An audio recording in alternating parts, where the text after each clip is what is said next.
Berfokus pada seorang pria bernama Godo Kusanagi yang pergi ke Pulau Sardinia di negara Italia.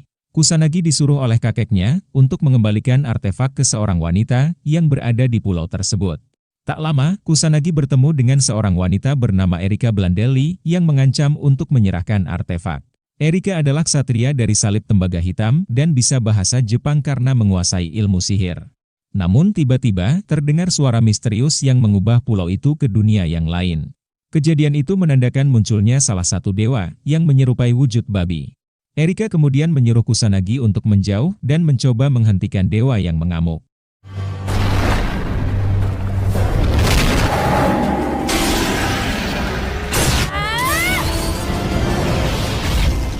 Kusanagi kemudian bertemu dengan orang misterius yang mengambil artefak miliknya.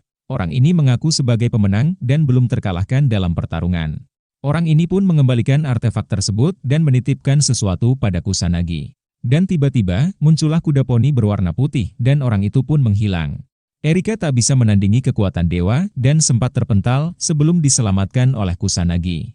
Dewa itu kemudian menghilang dan semuanya kembali seperti semula. Namun, kejadian itu membuat banyak kerusakan dan hanya bisa dilihat oleh kekuatan sihir. Sedangkan orang biasa hanya melihat kejadian itu sebagai bencana alam.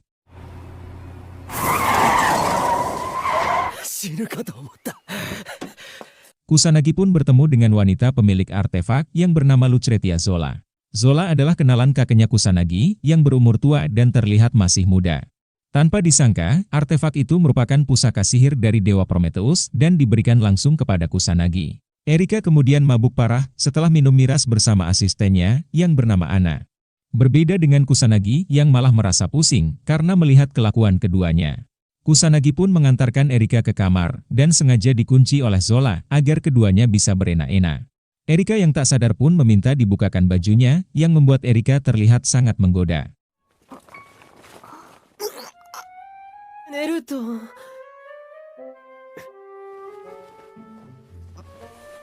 Saat terbangun, Erika langsung memarahi Kusanagi yang padahal Kusanagi hanya tidur dan tak melakukan apapun. Meski sudah dijelaskan, Erika masih saja tak percaya dan menuduh Kusanagi berbuat macam-macam.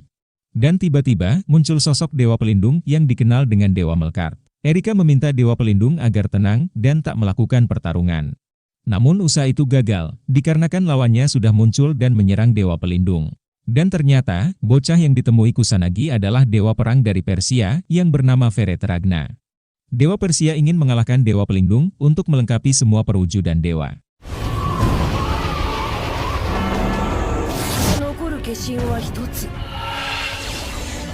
Erika dan Kusanagi berniat mencegah pertarungan agar tak menimbulkan kerusakan. Kusanagi merasa penasaran dengan apa yang dikatakan oleh Zola. Zola memberitahu kalau artefak itu menyimpan kekuatan Prometheus yang bisa mencuri kekuatan para dewa. Kuda putih yang sempat muncul tadi merupakan perwujudan para dewa yang dititipkan di dalam artefak tersebut. Karena hal itu, Kusanagi pun ikut dengan Erika untuk membuktikan kekuatan tersebut.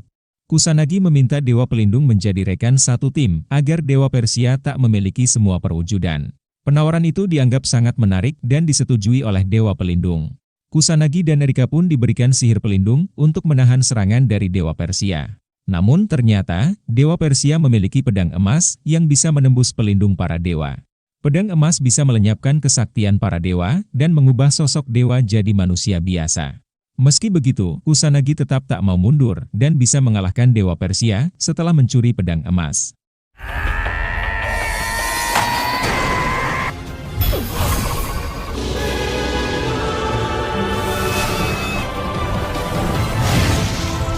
Kusanagi mimpi bertemu dengan seorang wanita yang mengaku sebagai Pandora. Kusanagi menjadi champion ke-7 yang berhasil mengalahkan para dewa dan jadi raja dari segala raja. Seminggu kemudian, Kusanagi terbangun dari tidurnya dan sudah pulang ke Jepang. Namun siapa sangka, Erika ada di kasur yang sama dan terbangun tanpa memakai apapun. Rupanya, Kusanagi mempunyai adik perempuan yang bernama Shizuka. Kusanagi pun dibuat bingung dengan sikap Erika yang berubah secara drastis. Erika menjelaskan pada Shizuka kalau dirinya memiliki hubungan spesial dengan Kusanagi.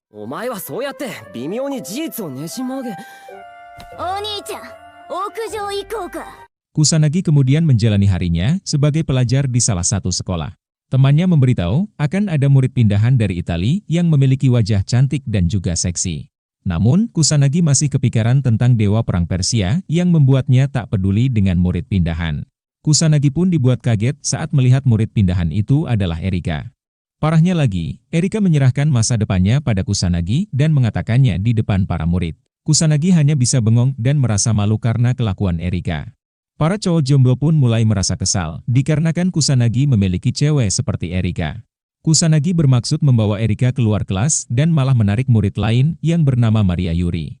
Sin berpindah ke tempat lain, di mana kabar kemunculan champion ketujuh sudah menyebar. Seorang wanita bernama Liliana ditugaskan untuk menemukan pusaka suci sebelum ramalan malam tak berbintang. Di sisi lain, Yuri sudah tahu kalau Kusanagi adalah champion ketujuh dan memanggil Kusanagi sebagai Raja Iblis. Tak lama, mereka kedatangan seorang pria bernama Amakasu yang berasal dari Komite Penghimpun Kebenaran Sejarah. Yuri sering membantu pekerjaan Amakasu, sehingga mengetahui tentang champion ketujuh.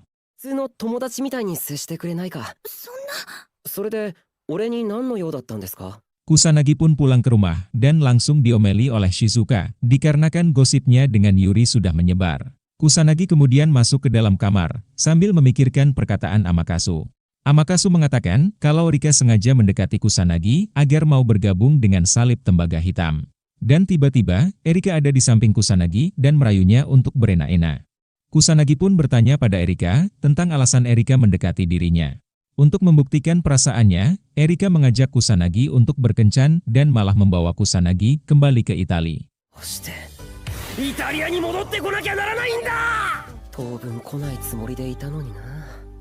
Di sana, Kusanagi bertemu dengan bocah wanita bernama Athena yang muncul secara tiba-tiba. Athena adalah seorang dewi yang sedang mencari kesaktian ular miliknya. Athena memiliki kecepatan yang luar biasa dan menantang Kusanagi untuk bertarung. Namun, tantangan itu tak diladeni oleh Kusanagi sehingga Athena pergi tanpa pertarungan. Tak lama setelah itu, Erika mengenalkan Kusanagi pada beberapa dewan dari persekutuan sihir.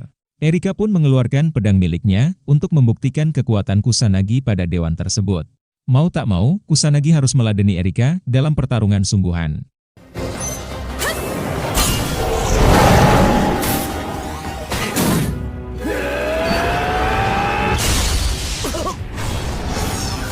Para dewan pun dibuat kagum saat melihat keahlian bertarung dari Kusanagi. Ditambah lagi, Kusanagi memiliki perwujudan para dewa, melebihi dari champion yang lain. Setelah pertarungan yang cukup lama, Kusanagi pun bisa mengalahkan Erika dan diakui oleh para dewan. Sesuai permintaan Kusanagi, Erika pun menjelaskan kalau dirinya mendekati Kusanagi karena rasa cinta. Erika memberikan medali bernama Gorgoneion yang berisi kekuatan ular yang dicari oleh Athena.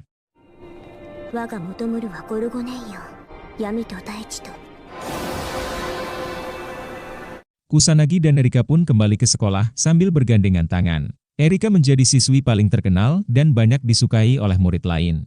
Sedangkan Kusanagi malah dibenci murid lain karena kedekatannya dengan Erika.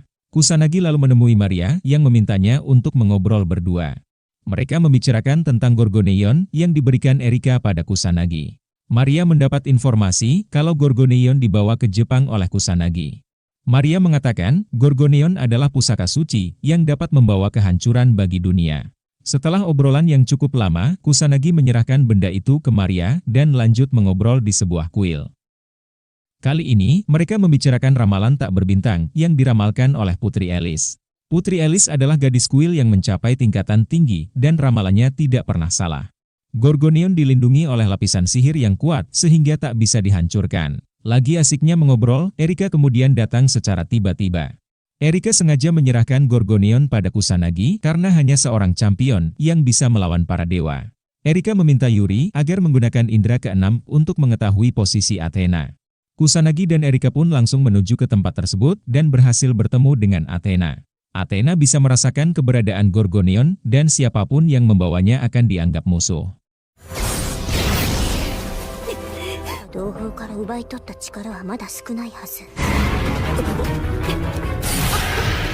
Athena berhasil mengecoh Kusanagi dan mencium Kusanagi untuk menularkan racun. Ciuman itu membuat Kusanagi tak berdaya dan kalah tanpa melakukan perlawanan. Erika tak bisa melakukan apapun dan hanya bisa melihat Kusanagi yang sudah tergeletak. Namun tiba-tiba, Erika menghancurkan lapisan sihir yang mengurungnya. Kali ini, Erika mengganti senjatanya menggunakan sebuah tombak. Erika mengeluarkan semua kemampuannya untuk mencegah Athena membunuh Kusanagi. Meski tak bisa mengalahkan Athena, namun Erika berhasil kabur dan menyelamatkan Kusanagi.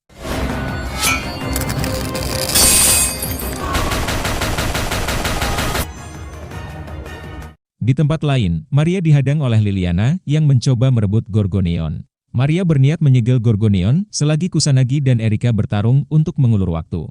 Rupanya, mereka sudah saling mengenal dan sempat terlibat perdebatan. Namun tiba-tiba, Amakatsu datang dan membawa Yuri menuju tempat aman. Kusanagi pun bisa selamat berkat kesaktian dari perwujudan dewa. Athena akan mendapatkan wujud aslinya kembali jika Gorgoneon jatuh ke tangannya. Kusanagi memiliki dua pilihan, yaitu melawan Athena atau membiarkan Athena menghancurkan dunia. Untuk menggunakan pedang emas, Kusanagi harus memiliki informasi tentang lawannya yang ditransfer Erika dengan cara berciuman.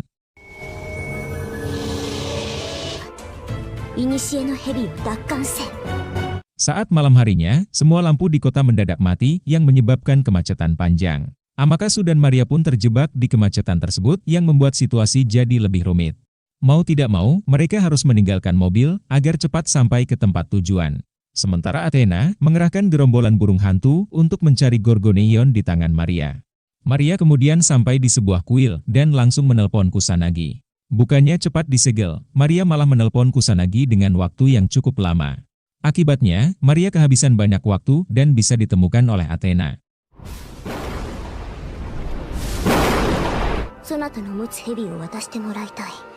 Maria pun menggunakan sihir pelindung untuk melindungi diri dari serangan Athena. Namun tetap saja, pelindung itu tak bisa menahan serangan Athena yang merupakan seorang dewi. Serangan itu membuat Maria terpental dan sempat ditolong oleh Liliana. Liliana pun tak bisa berbuat banyak dan tak bisa bertahan dari serangan Athena. Athena berhasil merebut Gorgoneon dan langsung melakukan ritual untuk mendapatkan wujud aslinya. Ritual itu mengeluarkan asap beracun yang terhirup langsung oleh Maria. Sebagai seorang dewi, Athena memiliki wajah yang cantik dan terlihat masih muda. Akan tetapi, Athena masih membutuhkan waktu agar kekuatannya kembali sempurna.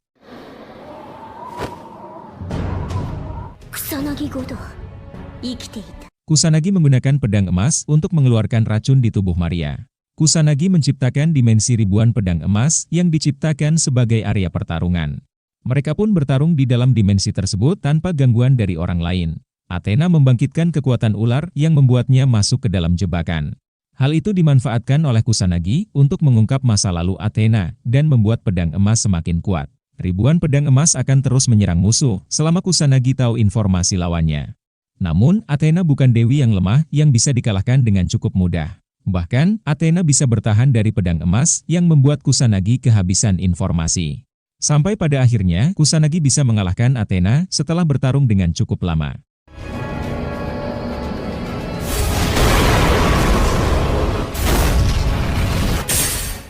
Athena pun kembali ke wujud bocah wanita dan mengalami luka yang cukup parah. Kusanagi tak mau membunuh Athena dan malah menyuruh Athena untuk segera pergi. Gorgoneon kemudian jatuh ke sebuah sungai tanpa disadari oleh siapapun.